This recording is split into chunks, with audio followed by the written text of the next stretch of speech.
Good morning dear students. आज हम class 4 के हिंदी व्याकरण के पहले अध्याय को पढ़ेंगे। आज का हमारा पहला अध्याय है भाषा, व्याकरण तथा लिपि।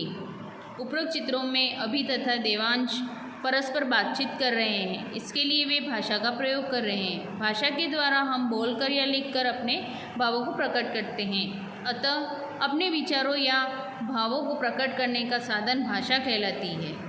यद्यपि पशु पक्षी भी अपने मन के भावों को प्रकट करते हैं, जैसे भौ भौ, काँव काँव, ची ची, गुटरगु, परंतु यह भाषा नहीं है, क्योंकि ये शब्दों का प्रयोग नहीं कर रहे हैं। भाषा के लिए शब्दों का होना आवश्यक होता है। भाषा के रूप, भाषा के 3 रूप होते हैं। पहला मौखिक, दूसरा लिखित और तीसरा सांकेतिक। पहला मौखिक भाषा। भाषा के मौखिक रूप में हम बोलकर, सुनकर या परस्पर वार्तालाप करके अपने विचार व्यक्त करते हैं तथा दूसरे विचारों को जान पाते हैं। जैसे नेताजी भाषण दे रहे हैं, चीनी का क्या भाव है।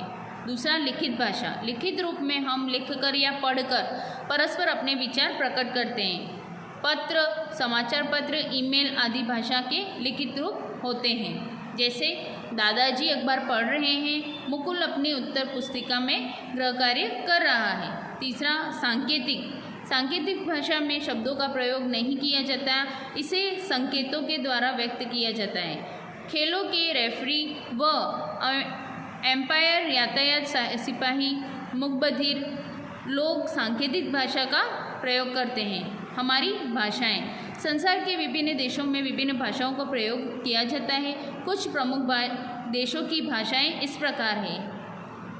देश भाषा, देश भाषा, तो इसमें दे रखा है देश और उसकी भाषा। जैसे इंग्लैंड अंग्रेजी, फ्रांस फ्रेंच, अमेरिका अमेरिकन अंग्रेजी, Spain Spanish, Nepal Nepali, Germany German, Japan जापानी, रूस रूसी। भारत में विभिन्न भाषाएं बोली जाती है। भारत के कुछ राज्यों की भाषाएं इस प्रकार हैं। उत्तर प्रदेश हिंदी, तमिलनाडु तमिल, कर्नाटक कन्नड़, उत्तराखंड गढ़वाली, ओडिशा उड़िया, गुजरात गुजराती, महाराष्ट्र मराठी, बिहार बिहारी, दिल्ली हिंदी व पंजाबी, पंजाब पंजाबी, आंध्र प्रदेश तेलुगु, हरियाणा हिंदी, राजस्थान राजस्थानी, बंगाल बांग्ला, कश्मीर कश्मीरी, असम असमिया, केरल मलयालम, गोवा कोंकणी।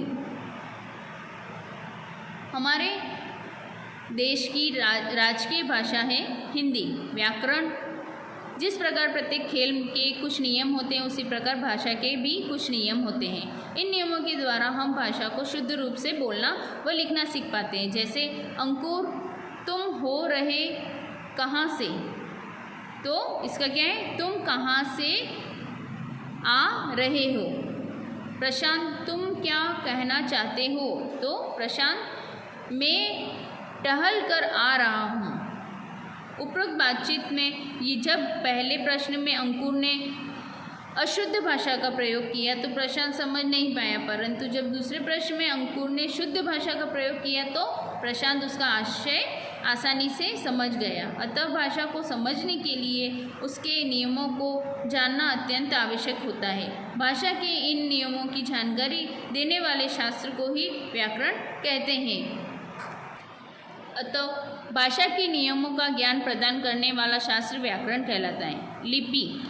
प्रत्येक भाषा को लिखने के लिए विशेष चिन्हों की आवश्यकता होती है। ये चिन्ह ही उस भाषा की लिपि कहलाते हैं। नीचे हिंदी व अंग्रेजी भाषाओं की लिपियां दर्शाई गई है। हिंदी में क ख ग, अंग्रेजी में ए बी सी।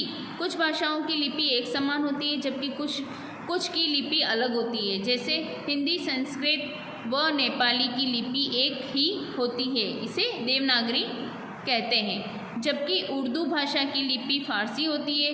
कुछ भाषाओं की लिपियाँ इस प्रकार होती है। हिंदी संस्कृत नेपाली मराठी देवनागरी लिपि, फ्रेंच जर्मन अंग्रेजी रोमन, उर्दू फारसी, अरबी पंजाबी गुरुमुखी।